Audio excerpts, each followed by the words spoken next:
The slap came at 7:23 p.m., according to the oven clock that my mother-in-law, Margaret Holloway, had installed herself during the kitchen renovation she'd supervised with the precision of a general planning a campaign. The clock was red, digital, deliberately prominent. Margaret believed that punctuality was morality, that lateness was sin, that every moment should be accounted for and judged. I was late. Not by much. 7 minutes.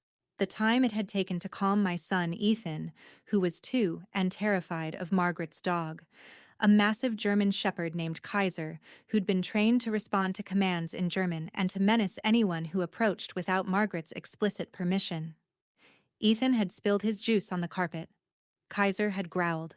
I'd knelt to clean the stain, to comfort my child, to perform the endless maintenance that motherhood required, and in those 7 minutes of absence from the kitchen, I'd missed the precise moment when Margaret expected the gravy to be served.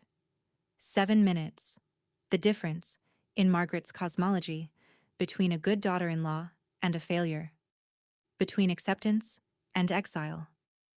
I entered the kitchen with Ethan clinging to my leg, his face still wet with tears, my hands still damp from the carpet cleaner.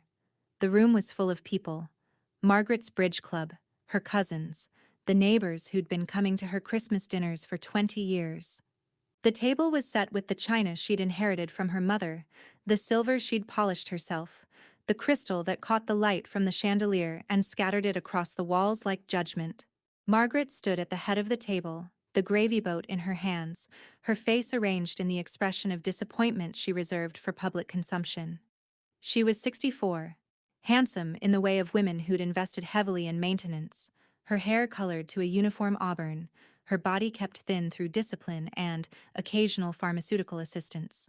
She wore red, her Christmas color, the color of authority, the color that announced she was the center of gravity around which all other bodies orbited. Eleanor, she said. My name, delivered with the particular inflection that transformed it into accusation. We were waiting. I'm sorry, Ethan was upset. And the dog. The dog is trained. The child is spoiled. She set down the gravy boat with deliberate care, the gesture of a woman who controlled every detail of her environment. Your generation doesn't understand discipline. You coddle. You negotiate. You treat children as equals when they should be learning their place. Ethan whimpered, pressed closer to my leg. I felt his fear through my body, the vibration of his anxiety against my skin, and something hardened inside me. Something that had been hardening for 3 years of marriage to her son, 3 years of holidays and dinners and performances of gratitude for Margaret's tolerance. He's 2, I said. My voice was quiet, the volume I used for Ethan when he woke from nightmares, the volume that asked for understanding rather than demanding it.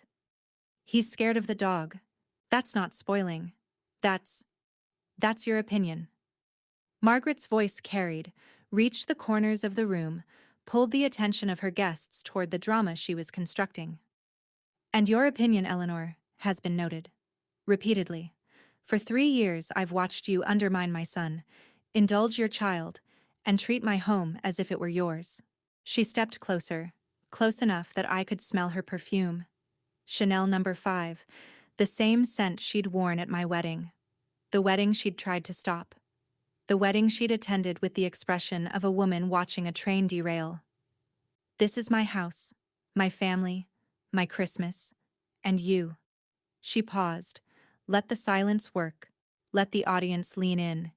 You are a guest who has overstayed her welcome. I felt the room shift, the attention coalesce, the social physics of a group recognizing that a sacrifice was being prepared. The bridge club, the cousins, the neighbors, they knew their roles. They'd watched Margaret perform this ritual before, with her first daughter-in-law, with the nanny she'd fired, with the assistant who'd made the mistake of wearing a dress Margaret considered too young. They knew to be silent, to observe, to confirm with their attention that Margaret's judgment was law. Mom, my husband Robert said from the doorway. He'd been in the basement, retrieving wine from the cellar Margaret had designed to hold 300 bottles, most of which she'd collected herself, none of which she'd ever offered me. What's going on? Your wife, Margaret said, not turning to face him, keeping her eyes on me, maintaining the geometry of confrontation. Your wife is late. Your wife is disrespectful. Your wife. She reached out, her hand moving faster than I could process, the palm connecting with my cheek with a sound like a book dropping on a hard floor. Your wife is trash. The pain was sharp, immediate, followed by a spreading heat that felt like shame made physical. I staggered, caught myself on the table, felt the china rattle, the crystal tremble. Ethan screamed, a high sound of pure terror, and I reached for him automatically, pulled him against my body, turned him away from the violence he'd just witnessed. Mom! Robert's voice, louder now, closer, the sound of a man finally responding to a crisis he'd spent his life avoiding. What are you? You can't. I can. Margaret's voice was steady, certain, the voice of a woman who'd never been told no and had no framework for understanding refusal. This is my house, my rules. And she pointed at me, her finger trembling with rage or righteousness or the chemical edge of the pills she took to maintain her weight. She doesn't belong here. She never has. She married you for money, Robert. For status. For access to a life she couldn't earn herself. And now she's raising your son to be weak, to be fearful, to be enough. My voice came out different than I expected. Not loud, not dramatic, but solid, grounded, the voice of a woman who had reached a boundary and found it immovable. Don't touch me again. Don't speak to my son. Don't? Margaret laughed, the sound sharp and theatrical, designed for the audience she was still performing for. You don't tell me what to do in my own home. You don't give orders. You take them. You take what you're given and you're grateful. That's what you are, Eleanor. What you've always been. A taker. A user. Trash that got lucky and thinks it's treasure. I looked at Robert. At my husband. The man I'd loved. The man who'd promised to protect me. To build a life with me. To choose me over the gravitational pull of his mother's need. He stood in the doorway, the wine bottles forgotten, his face a map of conflict, love and fear and obligation, and the lifelong training that told him his mother's word was law. Robert, I said, we're leaving. Ethan and I. You can come with us, or you can stay. But we're not staying here, not after this. He looked at me, at his mother, at the room full of people who'd watched his wife be struck and humiliated and were waiting to see what he would do, whose side he would choose, whether he was his mother's son or his own man. Robert, Margaret said. Her voice changed, became softer, the voice that had trained him from childhood, that had made him believe her love was conditional on his compliance, that had taught him that choosing anyone over her was betrayal. Don't be foolish. She's manipulating you. She's using your son to control you. This is what she does. This is who she is. I'm your mother. I've always been here. I've always hit her, I said. The words came out flat, factual, the observation of a woman who was done performing gratitude. You hit me, in front of my son, in front of your guests. You called me trash. You called my son, your grandson, spoiled because he's afraid of a dog you trained to intimidate people. I adjusted Ethan in my arms, felt his heartbeat against my chest, his small hands clutching my sweater. I'm leaving. Ethan is leaving. And Robert. I looked at my husband one more time, offered him the choice that would define everything. Robert can choose. He chose. Not immediately. The silence stretched, filled with the weight of 30 years of conditioning, of love extracted and obligation performed, and the terror of finally, completely, choosing against his mother's gravity. But he chose. He walked to me, took Ethan's hand, turned to face the woman who had defined his entire life. Mom, he said. His voice was quiet, almost inaudible, but it carried in the silence of the room. Don't call us. We'll call you. When we're ready. If we're ready. Margaret's face transformed. The performance cracked, revealing something underneath. Not grief, not sorrow, but rage. The pure, unfiltered rage of a woman who'd been denied for the first time in her life, who'd encountered a boundary she couldn't charm or bully or shame into submission. Then go, she spat. Both of you. Take your trash wife and your weak son and get out of my house. Don't come back. Don't call. Don't expect anything from me. Not money, not support, not— We don't expect anything, Robert said. We never did. That was always your assumption. That we needed you. That we were grateful for your tolerance.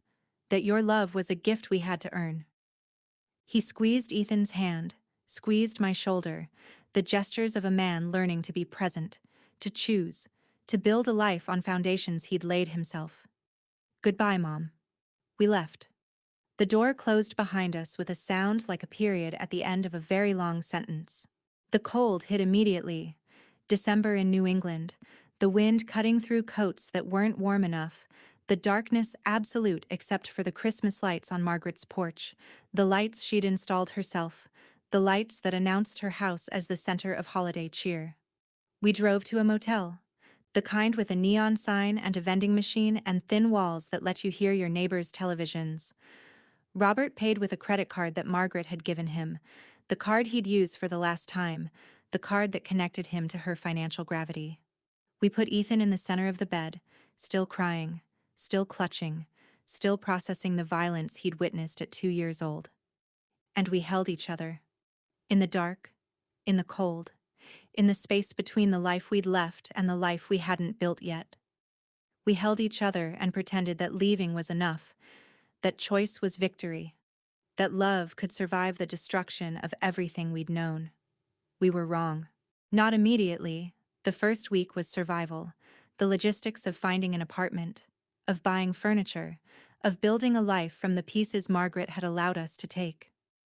Robert found a job, the first he'd ever held that wasn't connected to his mother's network, her influence, her carefully cultivated relationships. I found childcare for Ethan, part-time work at a clinic, the infrastructure of independence built day by day, dollar by dollar. But Margaret didn't stop. She called, not Robert, not directly, but through relatives, through friends, through the network of obligation she'd constructed over decades. She sent messages, not of apology, but of accusation, framing Robert as the victim of my manipulation, the son stolen by a wife who didn't understand family, who didn't respect tradition, who thought she could replace a mother's love with sex and schemes. And Robert, my husband, the man who'd chosen me, began to waver. Not obviously, not dramatically, but in small ways, in the silences after phone calls, in the distracted attention during dinner, in the growing frequency of his visits to pick up things from his mother's house, visits that stretched from hours to evenings to overnight stays that he explained as necessary, as temporary, as the price of maintaining peace. I knew. Of course I knew. I'd watched Margaret operate for 3 years, had learned her methods, her patience, her willingness to wait for weakness and exploit it. She was playing the long game, offering Robert the comfort of familiar gravity, the relief of returning to a world where he didn't have to choose, didn't have to build, didn't have to be his own man. The night he didn't come home, I sat in our apartment, small, cold, hours, and waited. Ethan was asleep, his face peaceful in a way that seemed impossible given what he'd witnessed, what he was growing up with, what I couldn't protect him from. I waited until 3 a.m., until the phone finally rang, until Robert's voice came through, hesitant, apologetic, already performing the explanation he'd rehearsed. She's not well, he said. The doctor says it's stress. The separation, the conflict. It's affecting her heart. She needs me, Elena. She needs to win, I interrupted. My voice was calm, the calm of a woman who had already lost and was learning to accept it. She needs to prove that you can't survive without her, that I'm not enough, that your choice was wrong. I paused. Let the silence work. Let him hear what he was saying through the filter of my understanding. Go, Robert. Be with her. Be the son she wants. But don't pretend it's about her health. Don't pretend you're not choosing. He stopped. The silence stretched, filled with everything he couldn't say. The guilt and obligation and the terrible relief of returning to a world where choices were made for him. I'm sorry, Elena. I'm so sorry. He came back the next day. For clothes, for documents, for the pieces of a life he was leaving behind with the same hesitation he'd shown when leaving his mother. He held Ethan, cried, promised to visit, to support, to be present in ways that we both knew he couldn't, in the gravitational field of Margaret's need. And then, he was gone. The door closed. The apartment was silent. I was alone, with my son, with my job, with the life I'd tried to build and watched collapse, because I'd believed that love was enough, that choice was final, that a man could escape the orbit of a mother who had spent 30 years ensuring he never learned to fly. I didn't cry. Not then. The tears came later, in the shower, in the car, in the moments when Ethan asked for his father and I had to explain that Daddy was visiting Grandma, that he'd be back soon, that the lies we tell children are the foundation of their understanding of love. 2 weeks passed, then 3. Robert's calls became less frequent, his promises more vague, his presence in our lives reduced to child support payments that arrived late, and visits that were canceled with excuses I stopped believing.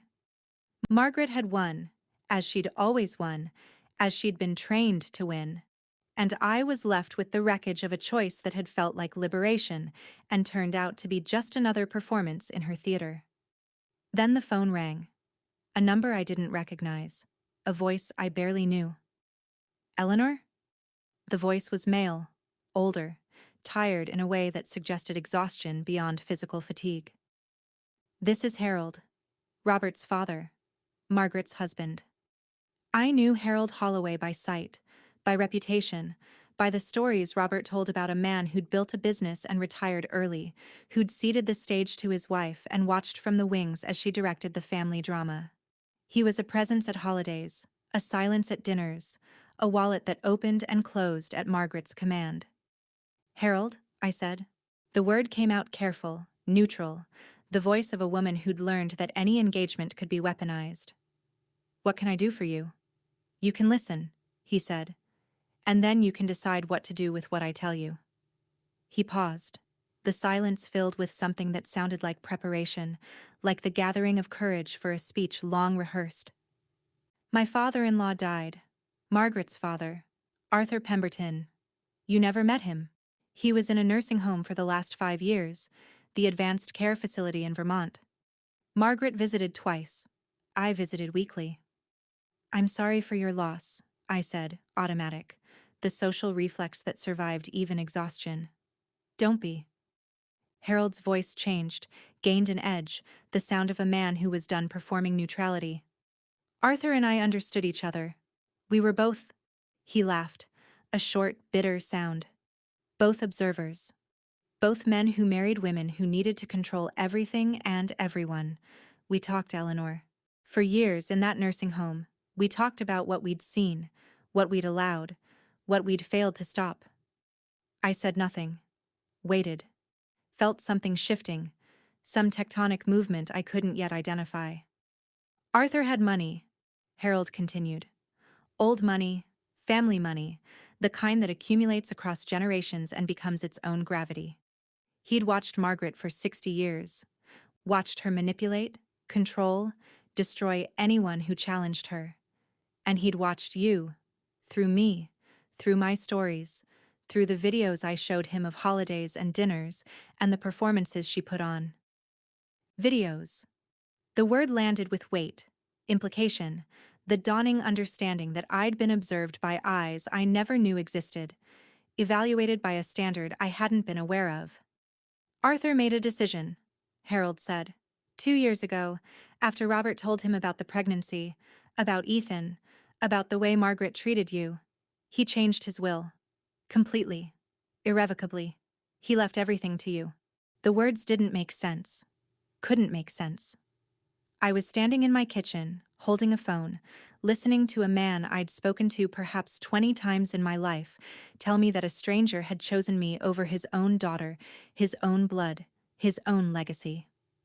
Everything, Harold repeated, as if I hadn't heard, as if the word needed emphasis to penetrate.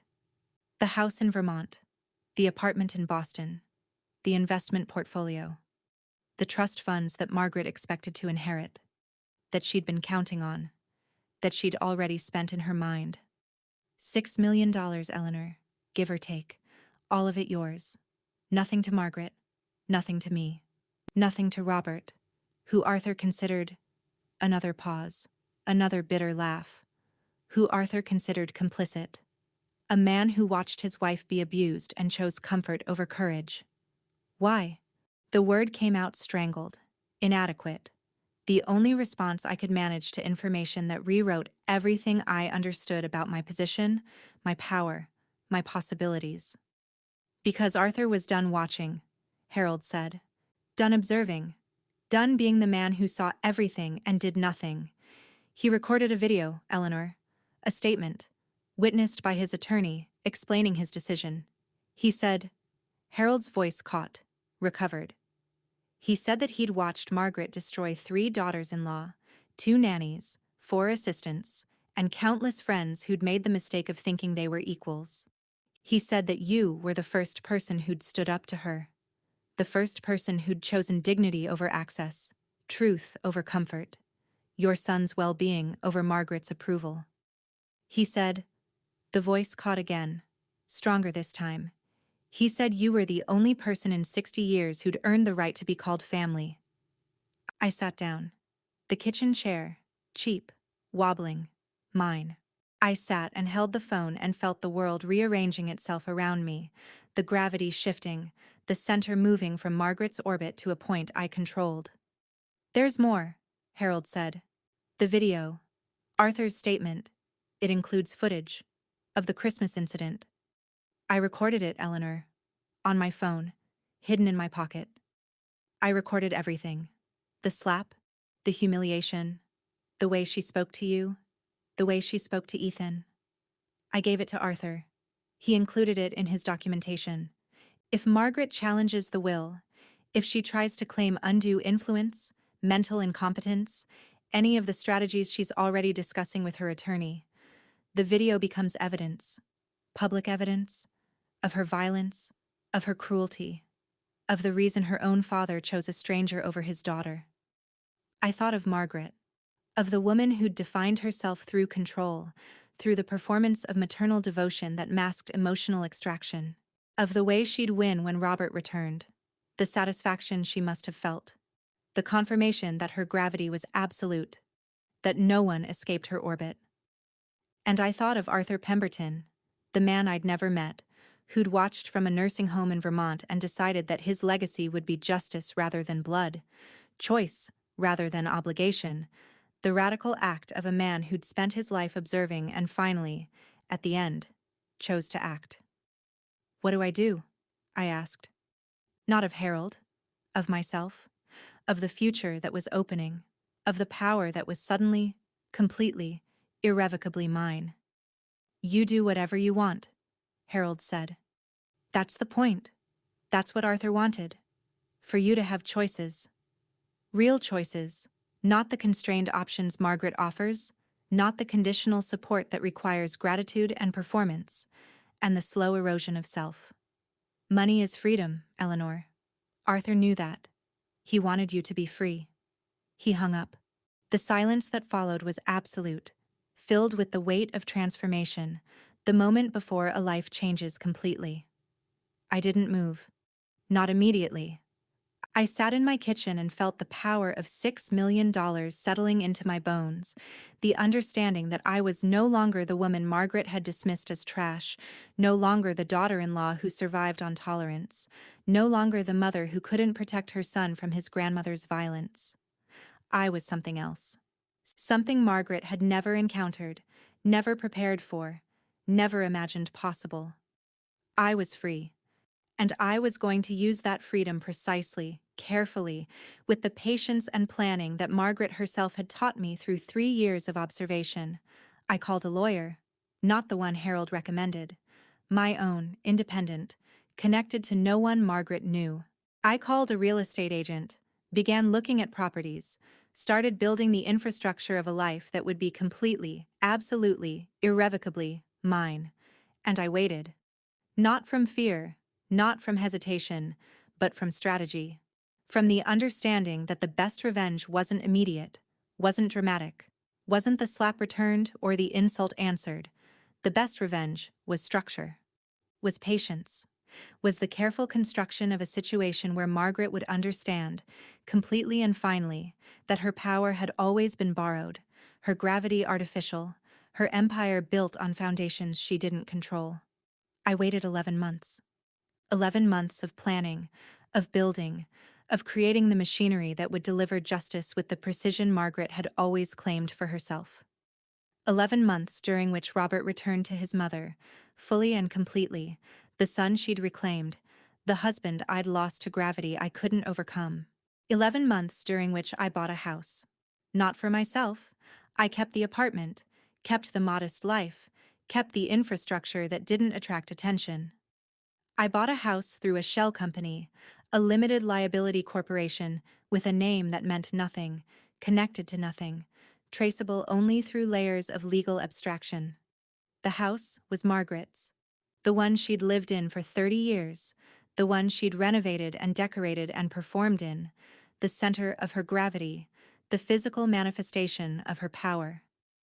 I'd watched the market, understood her finances, known that the mortgage she'd taken for the kitchen renovation was coming due, that her investments had underperformed, that Robert's return had cost her more than she'd anticipated in lost income and increased expense.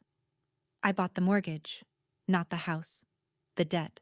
The financial instrument that gave me leverage without ownership, power without visibility, the ability to call due what she couldn't pay without revealing who held the note. And then I waited for Christmas, for the anniversary of the slap, the humiliation, the exile. For the moment when Margaret would be performing her holiday perfection, surrounded by the guests who'd watched my destruction and called it entertainment, accompanied by the son who'd chosen her and the grandson she hadn't seen in a year. I arrived at 7:23 p.m., the same time, to the minute, as her slap had landed.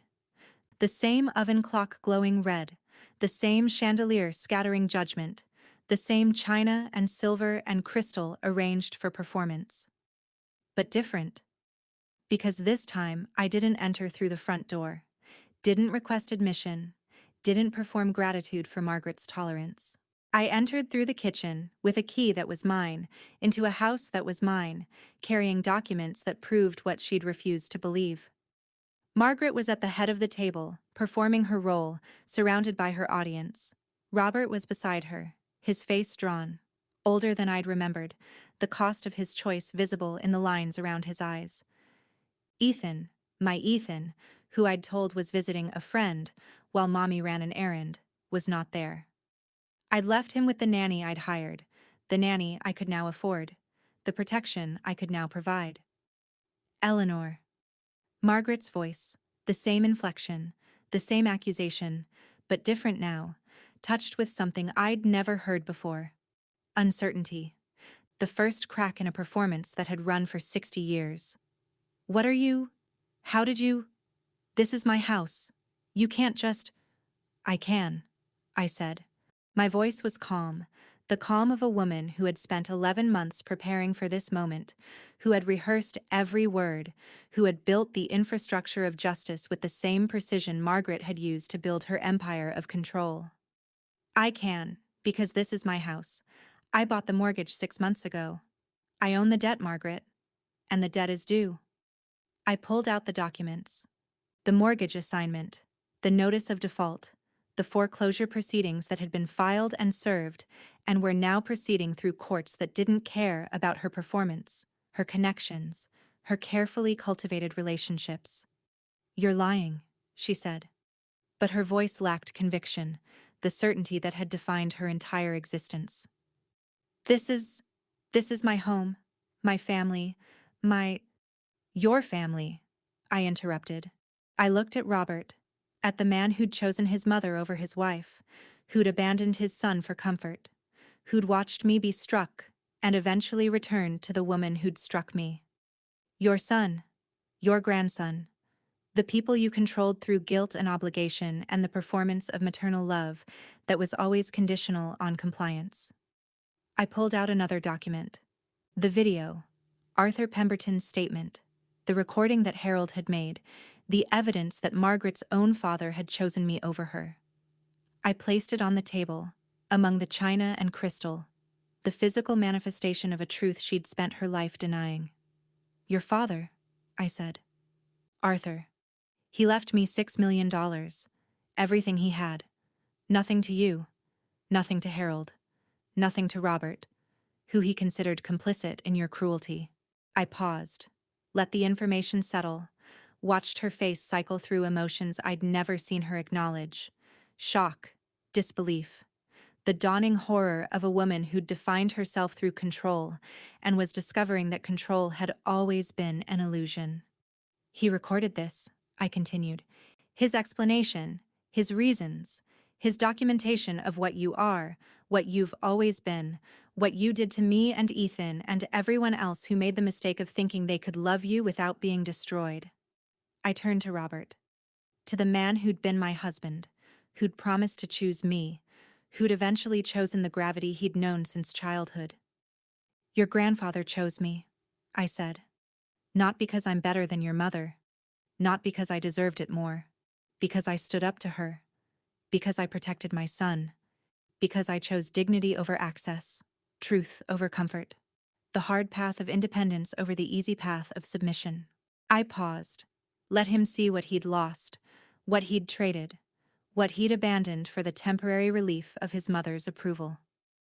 You could have chosen that too, Robert. You still can. But not here. Not in this house. Not in the life your mother built on control and extraction and the slow destruction of everyone who loved her. I turned back to Margaret, to the woman who'd struck me, who'd called me trash, who'd tried to destroy my son's sense of safety and my sense of self, and everything I'd tried to build. You called me trash, I said. You hit me in front of my son. You performed my humiliation for your guests and called it family.